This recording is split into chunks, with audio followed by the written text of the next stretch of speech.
All right. Hope everybody had a great lunch. Let's go ahead and get started with our afternoon. Thank you for rejoining us for the cloud track, just to confirm you're in the right place. But you probably saw our slide up here.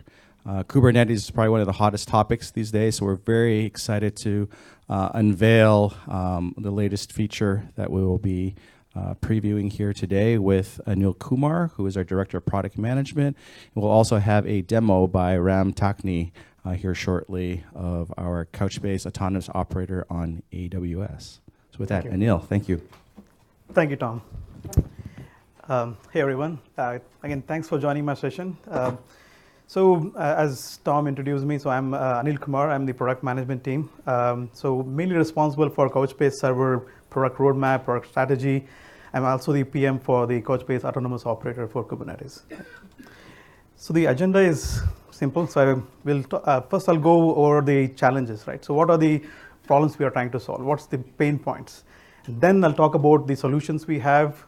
We have a demo which we'll go through. We'll show the product capabilities of the Couchbase autonomous operator. And then I'll talk about later, the roadmap, timeline stuff. Challenges, right? So let me go, sorry. So challenges. So again, we heard from a lot of our customers, right? So when we talk to the customers, we kind of understand like what's the pain points. The pain points in this case, like it's managing multiple clusters. So what ends up happening is like, so customers, for the different reasons, variety of reasons, they end up creating multiple Couchbase clusters. So let's say if they are setting up the environments, they have dev, test, pre-prod, prod kind of environments, right? So they have clusters for each of those environments. Then for the availability reasons, like they want to have Couchbase cluster across multiple regions so that if one region goes down, so they have the availability at the different region. So you have the Couchbase cluster across different regions, one in the east coast, one in the west coast, central, and then if you want to have geolocated, if you want to have data closer to your user, so you have the clusters deployed at the geolocation like in Europe and in Asia. So you end up creating multiple clusters across different regions, right? And then you have, so the customers are, they want to be more on the cloud, so they have adopted cloud strategy, right? So now they want to have hybrid cloud, so they want to be on the multiple clouds as well as they want to be on their own data center, right? So you end up having the clusters on your own private cloud, like in the data centers, and also you have clusters deployed across multiple clouds, like public clouds, like AWS, Azure, GCP, right? So what ends up happening is like you have all these clusters deployed, right? So you have all these clusters deployed, managing all these clusters, scaling them, all of that becomes operational headache, right? So what you're looking at is the operational complexity, right? So it's showing up here. So operational complexity keeps on increasing, right? So so it's not just like, again, you create the clusters, as I showed you, for the different setups, for different regions, and then the cloud, but also for your applications. For your different applications, you start ending up creating more clusters. So I was going to hide that answer, but anyway, so average number of Couchbase clusters, when we talk to customers, it's around 10 to 15, right? Even to manage 10 to 15 clusters is a high operational cost if you're doing all this operation manually, right? If you're manually deploying, scaling, and maintaining them, so it becomes a lot of headache for you to manage across like 10, 15 clusters and different data centers and stuff. So this is kind of the challenge number one. The challenge number two, right? So the hybrid cloud and multi-cloud strategy. Most of our customers have already, they are thinking about hybrid cloud or multi-cloud strategy, right? They want to be deploying their database across their own data centers on the different public clouds because they don't want to put everything on one cloud or one data center, right? The reason is like they want this flexibility. So what ends up happening is like you'll see that they have deployed they have put some clusters on AWS, they have put some clusters on Azure from GCP, and they're on their own on-prem. What ends up happening is like they get locked down, right? It's not easy to migrate your data from one cloud to another cloud. There's no standardization, right? Let's say you have deployed your cluster on AWS. You have written Terraform scripts or Ansible scripts or Chef, Puppet, whatever, right?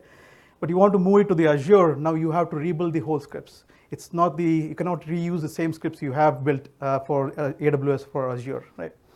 So what ends up happening is like the migration becomes really tough, right?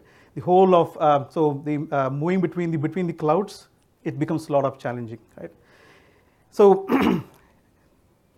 say the number 2 challenge is like the second one is the cloud vendor lock-in. Sorry, here.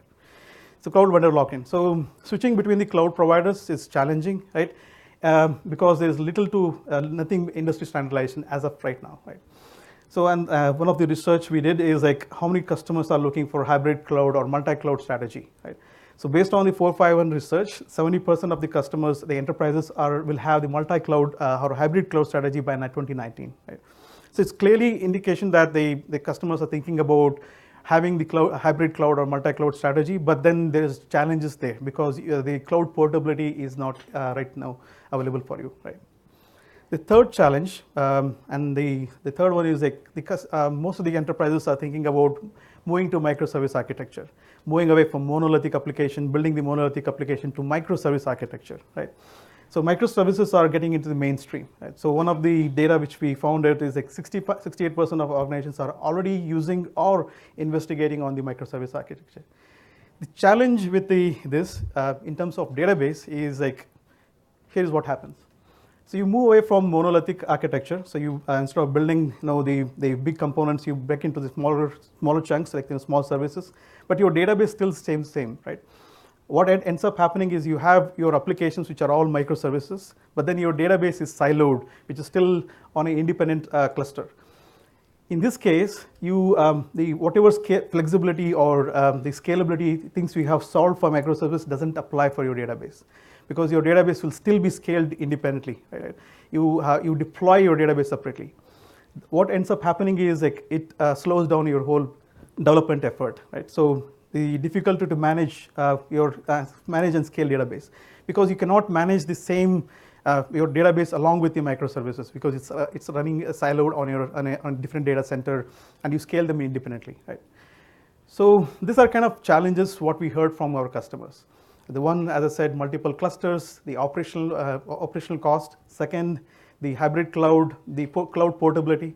Third one is the microservices and database, right? So it's not easy for a database to be running with the microservice architecture. So now I'm going to talk about the solution.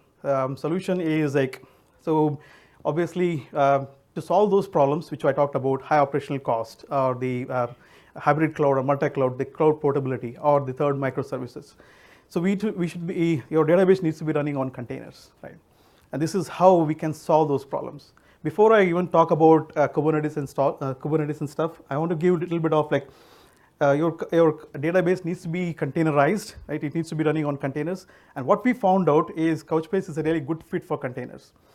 To give a little bit of background, so we started back in 2015 when the Docker was kind of in the early stage. I mean, again, there was a hype cycle going on. Docker was getting a lot of momentum in terms of developer community.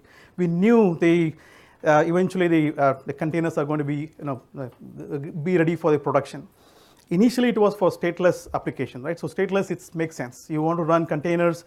If the container dies, they are lightweight and they're bound to die. In that case, you spin up another container and some another host, and then you have the same capacity.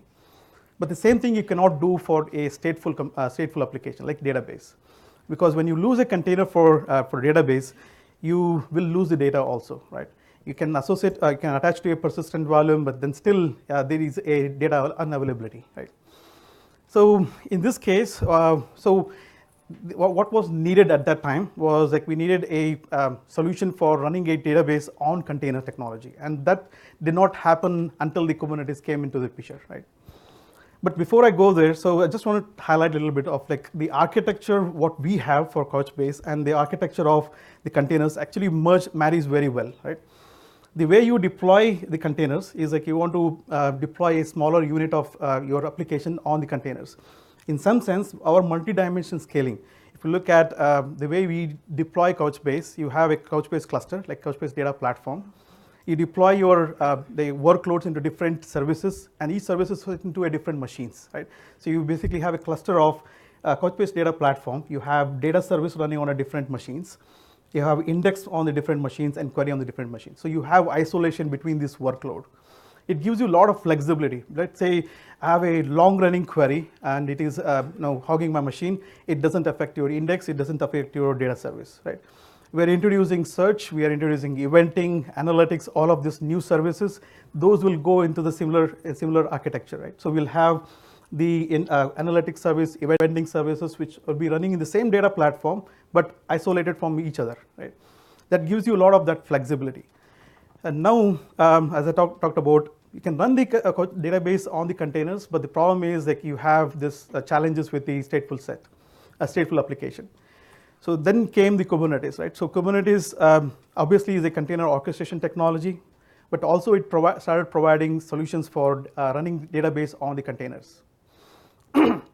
So we started looking at Kubernetes like in 2016. Initially, when we started looking at, we knew that the container orchestration is going to be important because you want to run a distributed application on containers, you need a orchestration technology. But initially, when we started looking at container, there were different flavors of container orchestration. There was Docker had Docker Swarm, like CoreOS had Tectonics, Mesosphere even now has Mesos. Marathon, AWS had their own container technology. So each of them had their own container orchestration. In 2016, end of 2016, it became clear that Kubernetes was emerging as the winner, right? It emerged as one of as a de facto standard for container orchestration. Along with that, the Kubernetes community has been, it's one of the fastest growing community. They have around 1,500 contributors. So they came up with the solution. Initially, it was a pet sets. They called it pet sets to run a database on the containers. Later on, in 2017, they announced stateful sets. That was one of the viable solution for running the database on containers. What changed is, in fact, we started working on the Kubernetes like long time back in 2016. Initially, we wrote scripts to deploy Couchbase on the Kubernetes, where you write scripts to start a first node and then add a cluster and stuff. But then we realized that that's not a way to go because supportability becomes challenges there. There are a lot of limitations with that. Then we started looking at other viable solution. We found out about this sidecar pattern. So the sidecar pattern, what it provides is, like, if you look at the Kubernetes architecture, so you have master and then you have worker nodes. Within the worker nodes, you have all these pods running. So what sidecar pattern provides you is within the pod, you can run multiple containers. Like basically, a pod is a group of containers. So within a pod, within the pod, you can run multiple containers. One is your main instance, which is our Couchbase server. And then there is a helper container, which is the small lightweight container. The job of this helper container is to translate between the Couchbase cluster and Kubernetes cluster. Let's say if I want to expand my cluster, right? So the Kubernetes cluster will basically start more pods, and then the helper container will execute the REST API commands for Couchbase cluster and expand the cluster. So it was a viable solution, and we thought that this is the best way to integrate with the Kubernetes. The problem there was like with the helper container, and again it's a helper container by itself. If we lose its container, all the communication between the Kubernetes cluster and Couchbase cluster will lose it. Plus, there were challenges with the supportability. Like if I have to troubleshoot on why this container died, I will lose all the context, right? So the logging was another issue. Then we started exploring, and we were plugged into multiple communities. We talked to CoreOS, we talked to Google Kubernetes engine team. Then we found out about this design pattern called operator. So what operator provides is, this is the best way to integrate, and especially if you are building a distributed application, the operator is the way to go, right? What operator provides is a native integration by extending the Kubernetes API itself. What we ended up doing is we have built a new custom controller for Couchbase itself within the Kubernetes. So typically, if you look at the Kubernetes architecture, you will have master, which has all the etcd, which is the metadata management, and there is a controller server. So the controller server's job is to make sure the pods scheduling, the life cycle of the pods itself. What we ended up building for the operator is we have created our own custom controller, right? This controller is specifically for Couchbase. The reason we had to do that is because there are so many scenarios where we want to take control of the way we want our database to run. Like for example, if I lose a node right now, what will happen is the auto failover will happen, right? So the failover, the replicas on the other nodes will take over. But then when a node wants to come back, I want to reconsider the data which was on the node, right? Because I might have a lot of data on this node. Typically what we do is we have this delta node recovery. The idea is we want to catch up where we left off, right? So this delta node recovery, if I have to do this delta node recovery on the Kubernetes without building this custom, it would be much tougher because I would write scripts, but then that doesn't work. So those were the challenges with the script as well as sidecar. So now with the operator, what we have done is like we have written code to orchestrate everything there. So what happens there? Like so, and in fact, in the demo, we'll show you how this whole recovery process is automated. The idea was not from automation perspective, even make it more autonomous in some sense.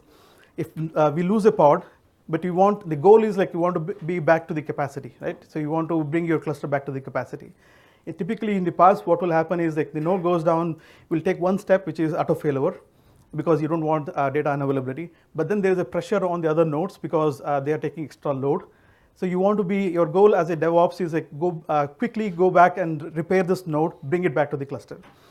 What ends up happening in Kubernetes is like, and again, we will have support for persistent volume by 1.0. But right now, the way it works is we lose a node and we do a failover. But then the operator sees that, hey, one of the node is down. So it'll automatically create a new pod and then brings it into the cluster, right? So the whole operation is completely automated now. And when we add support for persistent volume, we can even start, when the new pod comes in, we can attach to the same persistent volume which the old pod was talking to and reconsider the data. So we can even do the delta node recovery at that time. Right? So let me show you the architecture here.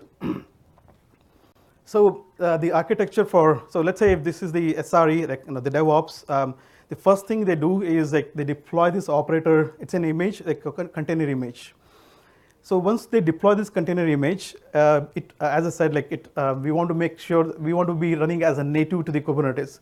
So this operator which we have built is like it goes to the Kubernetes cluster and becomes as a controller, like a custom controller for Couchbase. From then on, whatever you want to deploy, like if you want to deploy for your like different environments, for different regions, for different multi-clouds, on-prem, as well as private cloud, you define the configuration files, and I'll show you what the configuration file looks like. So you define the configuration file. This is a YAML file, which has all the configuration information, and in a bit I'll show you. And once you push this YAML files, the operator job is to pick up this configuration files, see what's declared in this YAML file, and then it goes and deploys this whole cluster, right? With that configuration information. If I might want to make a change to my deployment, let's say if I want to go and change the auto failover timeout from 30 seconds to 5 seconds, all I have to do is go change the configuration file, and the operator will make sure the configuration is applied on the clusters, right? So it becomes a single point of truth. Plus, there's no chance of misconfiguration. So let's say if I have a YAML file, which I have defined it for my pre-production, and if I want to go to production, I would literally just take this YAML file, deploy it on the production. Plus, if I want to have a same copy of my this cluster on a different cloud, let's say if I have it on a private cloud and I want to deploy it on AWS, I can literally take the same configuration file and push it onto the AWS.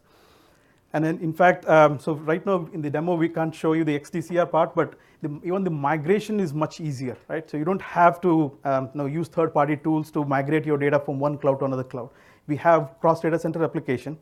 Literally, you would deploy one, you have Kubernetes clusters on AWS, on your private cloud, and you deploy your Couchbase cluster, and what you end up doing is like you set up the cross-data center application, migrate your data if you want to move your data from one cloud to another cloud, and you can basically close your other cloud, right? So the whole migration, the cloud portability becomes super easier, right? So that's, in the demo, we'll show you how to create multiple clusters, but the XDCR part, the cross-data center application, that it's in the development right now, and I'll show you in the timeline as well as in roadmap when it will be available. Sorry.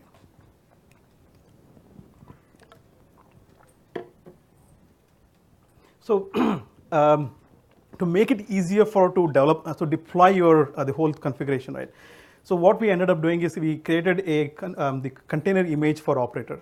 This makes it easier to package it and then deploy it for you, right? So you basically have this YAML file, which are in the S3 for us. Like, so we in the documentation we have links to those YAML files.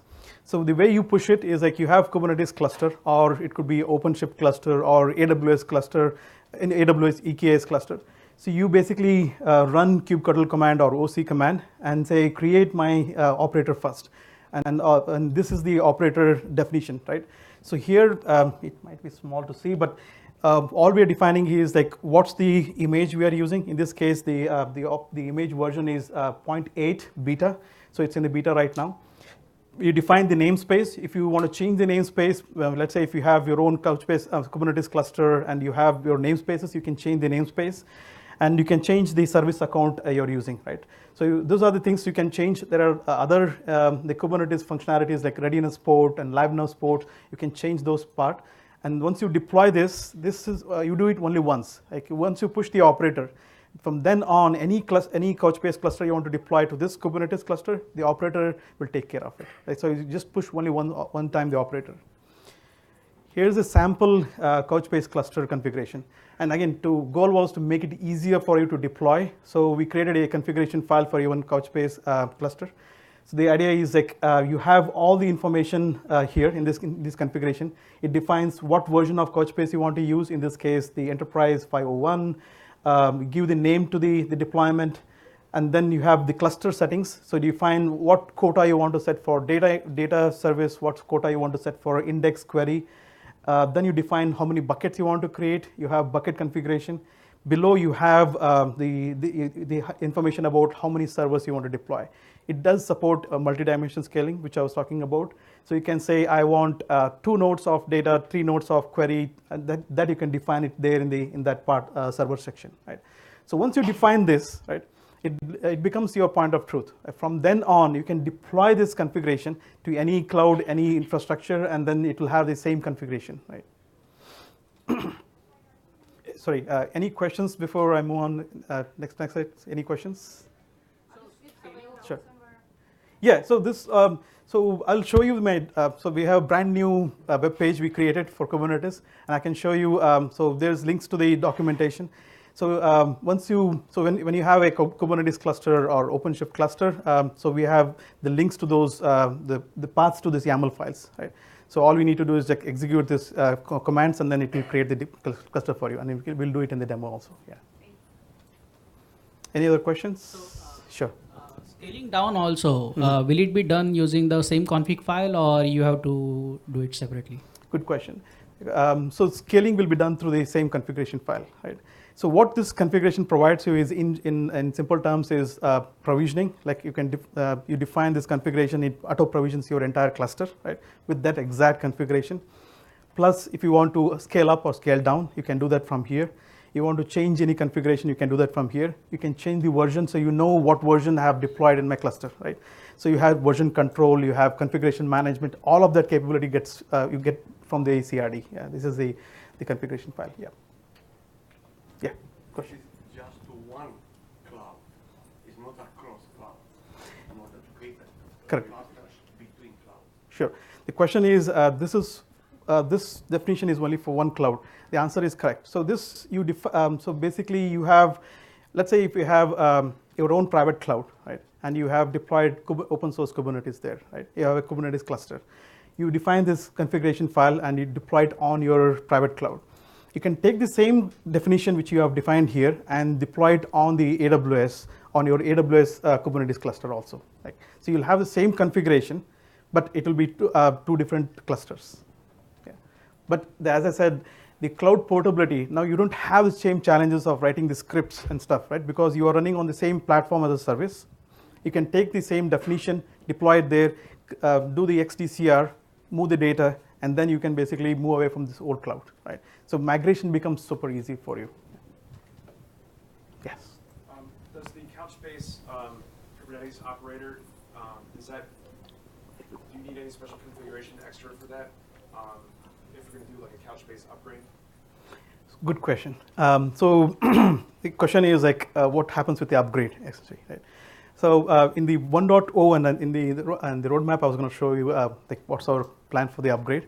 But for 1.0, we are not adding upgrade, but the 1.5, which is planned for end of the year, will take care of the upgrade also, right?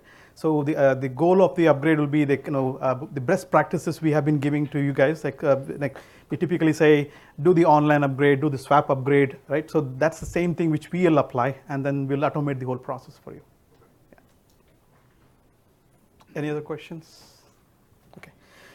So now I'll talk quickly about some key benefits, and then we'll jump into the demo part. So key benefits, faster innovation. So I'll just skip this slide and then talk a little bit on the faster innovation. So now what's happening is, I talked about those challenges earlier, right? So we're adopting microservice architecture, but then there is this database which is a silo. It's running. You can't scale and manage the same way you do it for your services. Now what's happening is you have a platform as a service. You deploy your application, which is a microservice application. Now you deploy your Couchbase, which is also it's on the same platform. So what ends up happening is you can even have your data closer to your microservices. Plus, you can scale them and manage them similarly. The way you manage and scale your applications, you manage the same thing for database. So it becomes super easy from the ease of management perspective, right? So you're moving to microservice architecture. Now your data is also managed with the same platform as a service, right? So in some sense, like it fuels your faster innovation. You don't have to waste your time in managing database separately. The second thing which I was talked about, the moving to different clouds, like you have hybrid cloud or multi-cloud strategy, right? You don't want to put all your clusters in one cloud because you get logged in. That was kind of the problem in the past.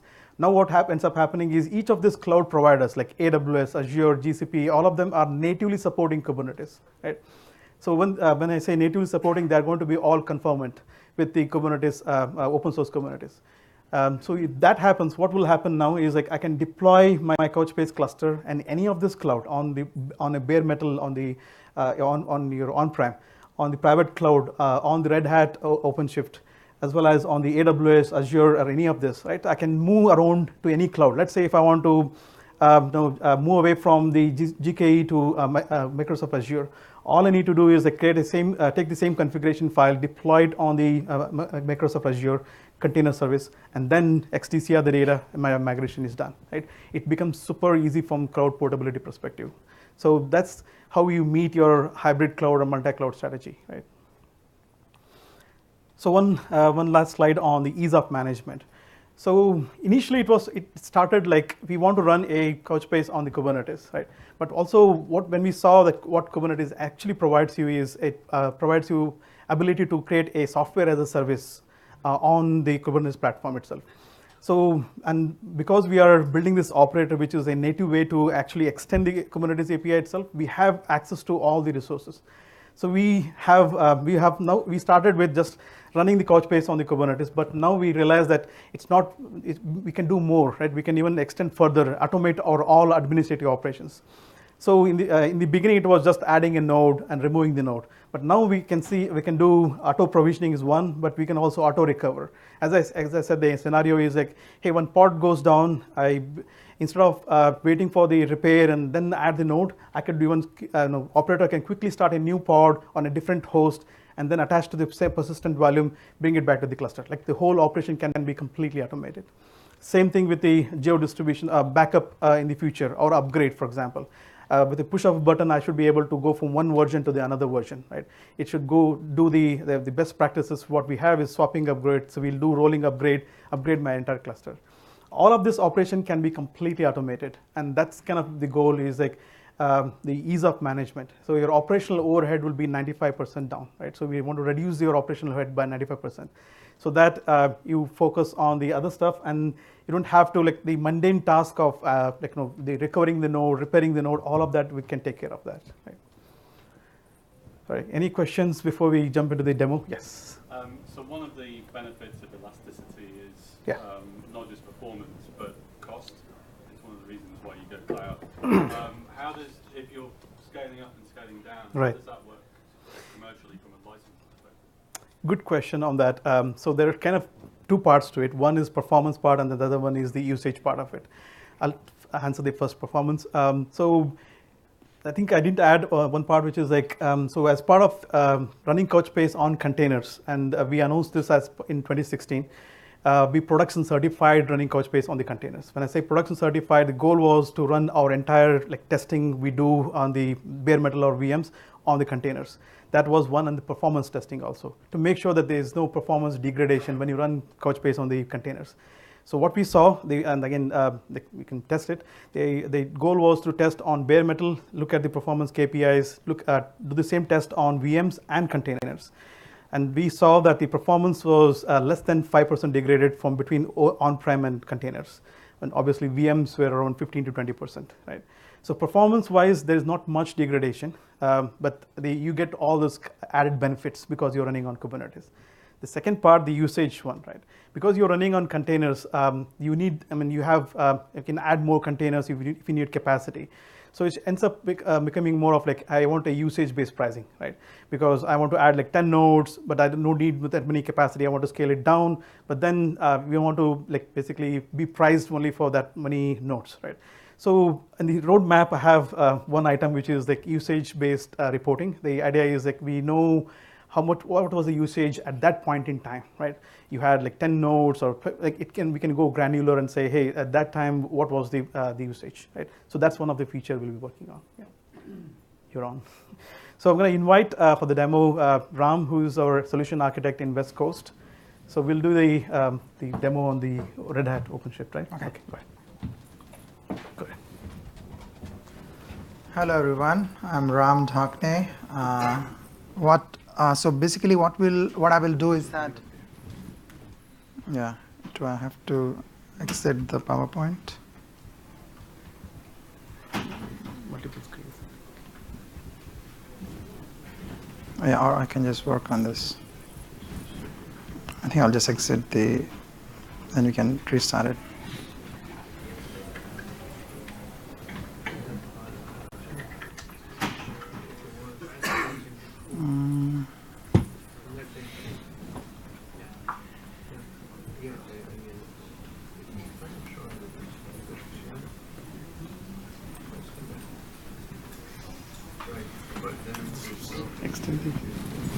Oh yeah, I think we will have to do that. So no, I think let me go in displays. And then yeah. Okay.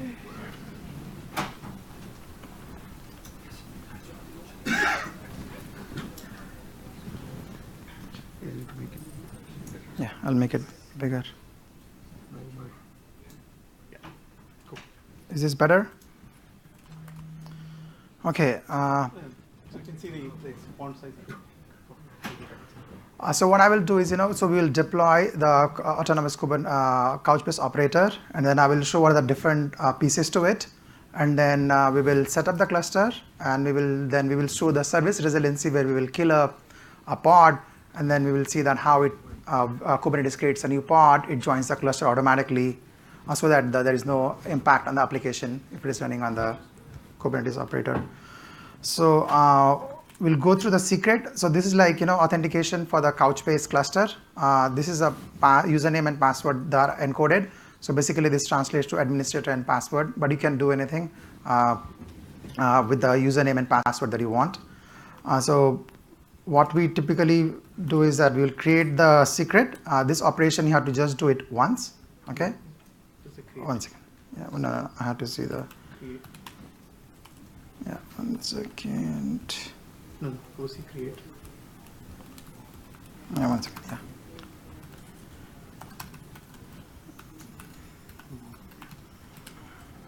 Okay. All right. So I have the secret created. I can get my secrets if I have created. Okay, so I just created my secret.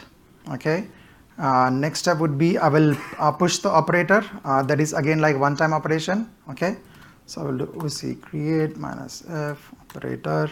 So my operator gets created, and then this basically creates a pod, and we can see that this pod is now getting like created. It's running. So these two operations are like one-time operations. Okay, And after that, what we will do is, actually we can, Anil did talk about the operator YAML, but I can just show what I have here. So I just have some name for my operator, and then rest are like pretty much standard options. You don't have to modify them. But here basically we are just saying that, hey, we are a kind of a deployment, and we're deploying on the Kubernetes. So next thing that we can check is actually the cluster definition. So it's Couchbase cluster YAML. So here kind is Couchbase cluster. So this is the integration that we were talking about, that how we have natively integrated our Couchbase autonomous operator with Kubernetes, where we tell Kubernetes that, hey, we are kind of we have a different definition. So we have we are basically the controller aspect for the Kubernetes, where we tell that this is how we're going to manage our cluster. So standard definitions, and here what I will do is I will start with 3 nodes, and then we will increase the size to 4, and we see that how it is easy to scale the cluster. So we'll do C create -f Couchbase operator.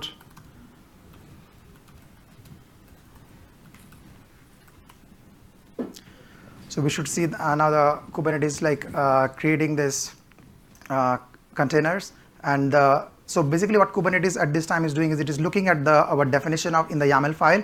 So it is reading that, okay, I need 3 nodes. So it will make sure that it creates 3 nodes and it will stop. So that's how the Kubernetes helps in the mundane operation, where if you lose a node for some reason, it will again check the definition.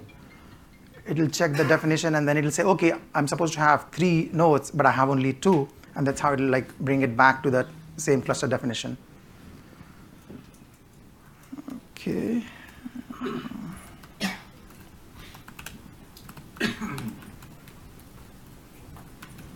At this point, we can type it. Okay. So I can log into my OpenShift console. I'll go to my project. So what I will do is, so OpenShift, so we are using the Kubernetes deployment on OpenShift. So OpenShift does have a lot of features. For example, I can go in, say, service, and then if I go in service, basically I want to expose my UI service. So by default, it's not exposed. So I'll just create a route. It's very simple. What this will do is this will expose the UI service through a locally resolvable DNS, and from this point I can just go back to this URL and I can log into my cluster.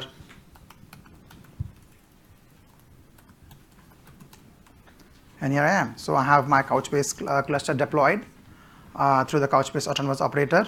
I can see my servers. These are the names that I gave, and my cluster is up and running. Okay. So in the YAML file we defined, so you have 3 servers, and then we added all these services running on all the 3 servers, right? So let's say if you want to basically do multi-dimension scaling, and if you want to add 2 more nodes, but I want to just run index and query, we can do that in the YAML file. And then the operator will look at the YAML file. It sees that the configuration has changed and updates here. Yeah. But so you want to show the failover thing, right? Yeah, correct. Yeah. So what I will do is we will go to OpenShift and I will kill a pod. So let's say I want to kill this pod. I'll just go here. I'll take action, which is to delete. Yeah.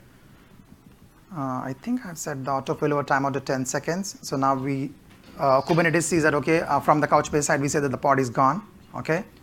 Can we check the failover time? It's 10 seconds. Okay. So not much wait time. Okay. So here we can see that the pod is we have lost a Couchbase node. It will be, if it is not responsive for more than 10 minutes, the cluster. 10 seconds. Yeah. Sorry, 10 seconds. 10 seconds. The idea is so we had this feature in the past also, right? Auto failover feature. You can reduce it to 5 seconds. So if one of the nodes becomes not pingable, so we basically wait for 5 seconds to make sure that it's not a false positive, and then fail over the node. Here. So what it went quickly. So what it did is it failed over, and then the operator saw that one of the pod is down. It created a new pod in the replacement of the other one, and then started the rebalance operation. The whole of this operation, which is the failover and then bringing new pod and rebalancing, everything is completely automated. So we deleted the pod 001. Now that's gone. Yeah. But Kubernetes saw that, okay, my cluster definition is that I need to have 3 nodes. And it is not fulfilled So it just went ahead and created a new pod. And then since we have integrated with Kubernetes natively, it gives us capability as in what to do in terms if we lose a node. So our logic is, okay, if we lose a node, when new node comes back up, we'll just add it to that cluster. So basically this operation where, if this goes on a manual like terms, basically somebody has to actually create a VM or spin up a new VM or spin up a new hardware machine and then add it. Yeah. But then with Kubernetes, just click it automatically. Can we just quickly show the scale up? Okay. We wanted to scale up. Yeah. So if we want to scale up the cluster from 3 nodes to 4 nodes, we come to the configuration file, change it to 4, because I think he's running it on his machine, and then apply this change. So the operator sees that there's a change in the configuration, and it goes and makes the changes to the cluster. Right? If you, sorry, what was the question? Well, you went from 3 to 4. Yeah. And it's only supposed to have 3. When another node comes back online, will it remove the new one? I changed that to 4. Say that our use case has increased. So we went from now 3 to 4. So now Kubernetes will make sure there are 4 nodes, and that's what is happening here. So, but Can it reduce the number? you can, yes, definitely, yeah. I mean, it's a scale up, scale down is very easy. It's all we are telling Kubernetes to do is, okay, my definition as of today is 1 node or 2 node, and Kubernetes will make sure that happens. Yeah, so it works both ways. So if you want to scale down, we can change it to 3 to 2, and then it will reduce the size. Yeah. So what happens with data when you reduce? It just rebalances it, right? So the same typical operation which you do, right? So you have 4 nodes, right? And then we have spread across the partitions across all the 4 nodes. You reduce it to 3, we rebalance, and then we move the data back to the 3 nodes, and then hit rebalance operation. What if 2 nodes go down? 2 nodes. Then you can move the data? No, in this case, that's the best part of the operator, right? So if I lose 2 nodes, and unless until you lose all the 3 nodes, then the cluster is down. But if you lose 2 nodes, the operator still will bring it back. But in this case, because the failover happens only for 1 node, right? The other node, and then we don't have support for persistent volume, and that's one of the things which I'll show quickly. So once we have persistent volume, the new pods will come back, they'll attach to the same persistent volume, and they'll reconsider the data. That feature is not yet there. So just quickly show you. You can lose the data In this scenario, yes, we can lose the data because there is no, you have failover for 1 node, but if 2 node fails and you have only 1 replica, you will lose the data. But if you have a 6 node cluster and you have 2 replicas and you lose 2 nodes or 3 nodes, you still have the whole data availability. Sorry, I just want to show quickly once the roadmap thing, and I'll be out. So as I talked about the roadmap, so we have beta right now out, but we are working on the 1.0. It will be out in summer time frame. We plan to do 1.5 end of the year. So there is some more features coming in. So automated upgrade is one of them, backup service. And 2.0 is planned for next year. And we have security monitoring, usage reporting, which we talked about earlier. So those are the features. And bottom, we have the platforms we'll be adding support for. For 1.0, it is open source Kubernetes, Red Hat OpenShift. For 1.5, we plan to do for all the public clouds. And then 1.2.0 will add the other providers. All right. If there's any further questions, Anil will be available at the back of the room, but we got to move on to our next speaker. So Brian, why don't you come on up? Apologies for running a little bit over here. Thank you, Ram, and thank you, Anil.